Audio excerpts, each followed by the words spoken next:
Okay, we're back and my voice is working, so let's do some club repair.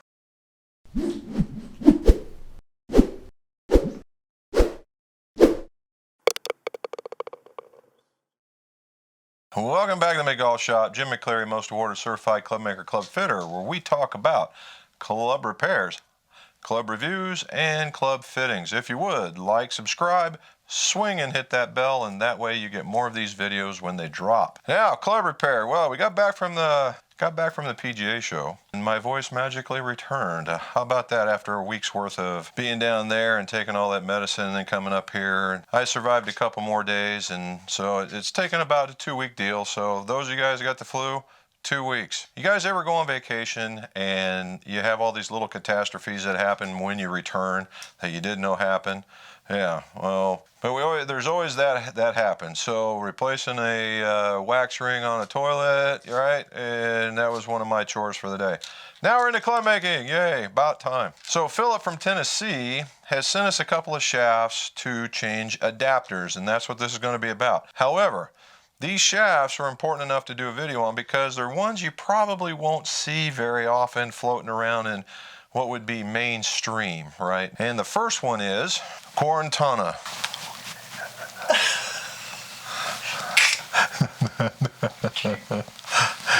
Phillip from Tennessee sent us the first one, a Kortana Sapphire. Now there's two out there that you don't see like in the OEMs. There's Kortana Blue and Kortana Sapphire. And this is the Sapphire. Okay. Kortana. Kortana is made by ALDILA. Now, ALDILA is what I call an umbrella company, meaning that from the first scoop of dirt to making graphite to the whole 9 yards, it's all under one house. It starts from the beginning to the end. These guys are, and the way that they do it, they work in micro layers, and that's their thing, and that's the Kortana. Now, Kortana is a high launching type shaft, right? This one's a 55 gram, if I read it right. It says 40 gram stiff, but it runs closer to 50, and it goes a little bit high. The big thing is that with this guy is torque, right? The blue has this really large torque number, and what I mean by that, it means it does more of this. As the lower torque numbers get smaller and do like that. It has a really high one. The Sapphire's slightly smaller, right? So what we're doing here is we're going to take this ping adapter off. All right, we're going to take the ping adapter off, and we're going to put a Titleist adapter on. And we'll go through some of the issues with that in a minute. The second one is one you probably haven't heard of, but is quite the nicest shaft, and it is called the Sleigh shaft from VA Composites. All right, from VA Composites. And VA stands for Victor Affable, and that's the guy that owns it and runs it, and he owned was a co-owner in another shaft company that's still out there and is very, very good. And he decided that it's time to go his own way, and this is one of the many. There's the Rajin, R-A-J-I-N, and it is the what would be a mid-launch type shaft. And then the Sleigh came out, and the Sleigh is again, it's a 50 grammer type shaft, and it has about a 3.8 degree torque, or 3.8 torque, and normal about 3.5 is a good number. So 3.8 just what it does is going to make it feel good, really. And this says 55 grams on it, which is probably close to where it's going to be. And they call it a high launch low spin shaft. Now he just introduced another one called the Drago, and the Drago is the low launch. That's for the heavy hitters. And I believe that some of these also sport some hybrid shafts. So it's a small group or a small company starting to get big. And the Sleigh is going to be one of them, right? This one would fit a lot of golfers based on weight. Mr. Phillip out of Tennessee, we've done some work for him before. I don't know if we did a video on it or not, but we took out some Callaway or some ping adapters. In fact, I know we did. We took some ping adapters off and we put Callaways on. Well, now we're taking these ping adapters off. There we go. We're taking those ping adapters off, and we're going to put the Titleist in. This is how to take this off. I wanted to let you know about the shafts and then how to cut them. But when we get these off, then we'll talk about how they cut. You have my little tool here and I've already put it in a little bit, but I'll show you what it is. It's not a bunch, it's basically a screw and a washer, and it has a torque fitting head on it, and it's a machine screw. And that machine screw fits the threading of the ping. Okay, now I will say this, if you guys are wanting to do this on your own and you're looking to do this, I have a store on Amazon/shop/McGolf Custom Clubs, and that will be on there. I'll put a link in the show notes. And what happens is if you buy from there, I get a bit of a kickback, and that helps make the channel keep going. But so what it does, it fits in the bottom of that, right? Now, you saw the one that was in the bottom of that one had a black head on it. This one has a silver. And the silver will go into this one. This one actually goes in pretty deep. And you'll be able to know because the screws either will not fit at all, or if they fit, they'll be very, very sloppy. And you know they're going to fit when they're in there real smooth and it's real, it's just a good fit, right? It's a good fit. And you want to get it in there as far in there as you can, because the more threads that you can engage, getting into here, the stronger you're going to be able to pull. Now you don't want it all the way down the bottom, because then it doesn't have anything to pull against. But if you can get it out to about here, you'll have plenty of power in order to pull. Now again, as we've talked about pings, all right, some pings have a metal ferrule that's already machined part of it, and others do not. These do not. It's more that plastic rubber kind of ferrule part. But we're taking these off and not putting them back on, so we're not worrying about that. So what we're going to do is we're going to heat the adapter piece, and the adapters are made out of aluminum. And aluminum transfers a truckload of heat, okay? A bunch of heat. And so it doesn't take like you're heating up a hosel. So you can get around this thing pretty quick, and then you have that on there and you pull it out, right? So that's what I'm going to show you. We're going to do that really, really quick. To the point, and it transfers so much heat, I'm going to go from here to there with this thing sitting in it, and you watch it pull, because I'm going to have to adjust the camera, right? Alrighty, 1, 2, 3, 4, 5, 6, 7, 8, 9, 10. Alright, I'm going to put it in the machine. Okay, alright, you see that it's in there. I just got it set in there, and then it's just a matter of grabbing it.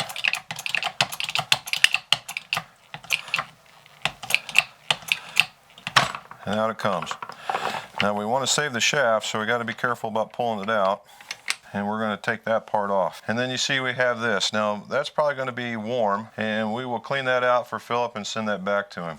Okay, now that's one way of pulling those things, right? That's in fact, probably the easiest way of pulling these guys. But what if you don't have that, don't have this gizmo?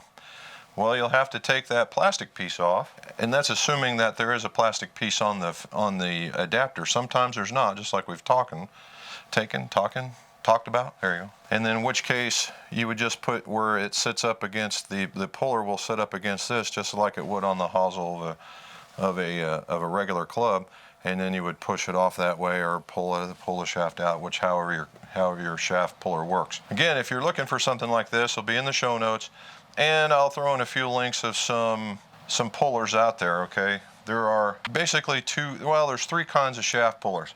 There's screw type, and it's the kind where you turn it either with a wrench or a handle that'll get you in there, of which Golf Mechanics does very, very good on that reverse thrust unit. Very smooth, and it's one of those buy it once, don't buy another one kind of concepts. Then there are other ones that you can use a wrench. They're much less expensive, but they're a little harder to work. But if you're only doing it as a hobby, it might be the exact way to go, right? And then there are hydraulic pullers, and then mine's a hydraulic puller because it's 2 tons of force, and I have to hardly work at it because we use it a lot, right? And there's another one out there that does the same kind of thing, a hydraulic puller. And then there's another one that's by force or by leverage, right? And it's the only one I've ever seen, and GolfWorks has it, and it's a pretty decent sized unit, and it has a fairly long, it's a pusher. But what you do is you put this bigger long rod, like changing a tire. The more you want leverage, the longer you get out here, and it's a longer rod. And once you get it all heated up, you kind of you give it one of those, and then you just pull. There's some guys I know that will swear by that thing, and it works all day. I actually tried to put a hydraulic unit on that once, and it was a massive failure. Although I think it would work, I just didn't take the time to really machine it out. So that's pulling it. So what we're going to do now is the calculation on what you have to do to what you have to cut on the shaft in order to make sure we're sending this back right. And that's going to take us a bit. So give me a moment and we'll come back and put them together. So we're going to put a little McGolf flare into this trim, Phillip. All right, so on day 2 of the build, we're taking off the ping, we're putting on the Titleist. Now he wants it at a 43-inch playing length.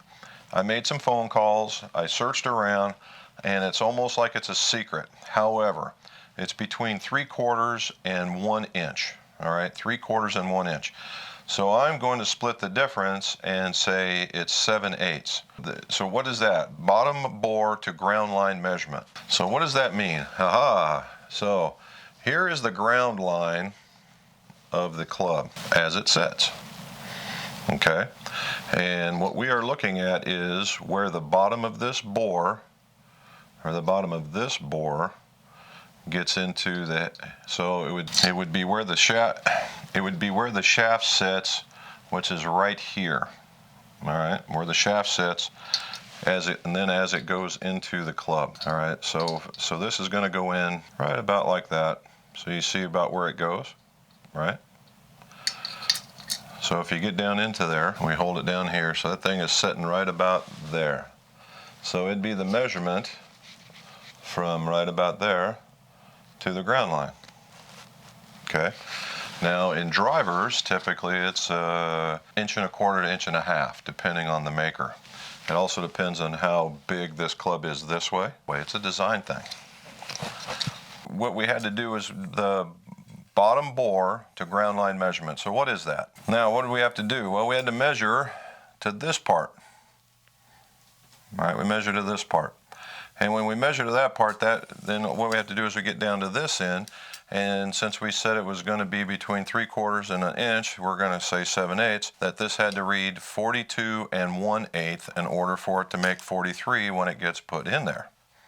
Got it? Then we installed I did a little flowing on, or I did a little spining on this one. And then what you do is you align it so that the A1 is directly opposite of that line. And we make sure it's opposite the line. Then we tap it down to seat it. And then we check to make sure we got no extra glue, which we do not. I'm going to wipe down the bottom again though. Just want to make sure it's always clean. And we did just a teeny little bit. And then once this is dry, I'll put the grip on in the right relationship that he wanted, and we're good to go. Now on the sleigh shaft, he said, hey, don't take off the grip. You're only going to have to trim it a little bit to get to the area. Close, at least the number that you want. So these were short, either really short driver shafts or they were long fairway shafts. So what we're doing is we're taking off the amount at this end. Remember the 3/4 to 1 inch, so 7/8. We did that there. We came out good here, and so this is how we're going to put them on. Okay, the ferrule kit comes with this. They're really cool little ferrule. It's got just a little bit of a shoulder in it. Got a little epoxy on there, so it does two things. It slides and then it holds, and that's the coolest part. So we get that going, and then we push it down so that we can get it in there. There we go. So now we're into that, and we want to wipe off that excess now. Yeah, you can't see it, but I'm the one doing it, so hey. So there you go. Now it looks better. Nothing worse than a whole bunch of gobbledygook glue coming out, right? Now this one's a little different. Instead of going to flow, we're putting it in line with the Golf Pride. So what I have as a mark here is that this one was logo down, so I'm going to put the A number, or the A and the 1, in line with the back of the sleigh. All right.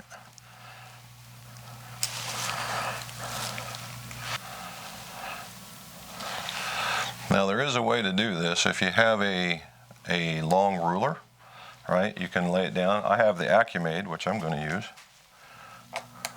And what it is, the ruler, you can use it as a guide to make sure everything's in line. It looks like it is. All right. So now we got to take it apart, put some glue on it, and we're good to go. So before we put the glue, we want to make sure the insertion depth is right. So if you look at this, it looks a little short, doesn't it? So we're going to heat it up, we're going to push it down, and then we're going to align it again. So with a little bit of influence, we still got to go a little bit further. Got it that time. Now we're good to go. So we get a little bit of epoxy on the tip. Spread it around. Check and make sure it's in there. And then we align that one with the sleigh logo. Now I'll do a verification. Make sure I was close. I'm right there. I like the look of it. Getting a little picky now. There we go. And then we push it all the way in. And you see we got extra here. Cleanup's always important.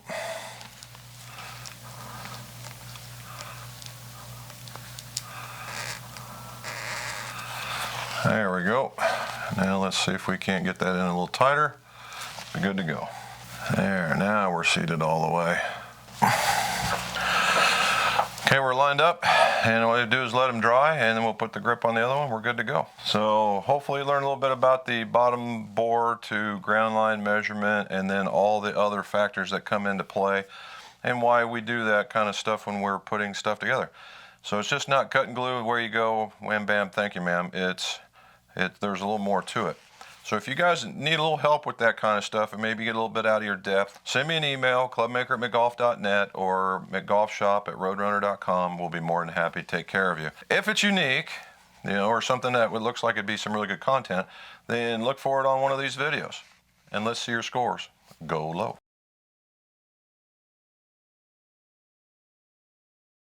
Welcome back to the Golf Shop. Jim McCleary, most awarded for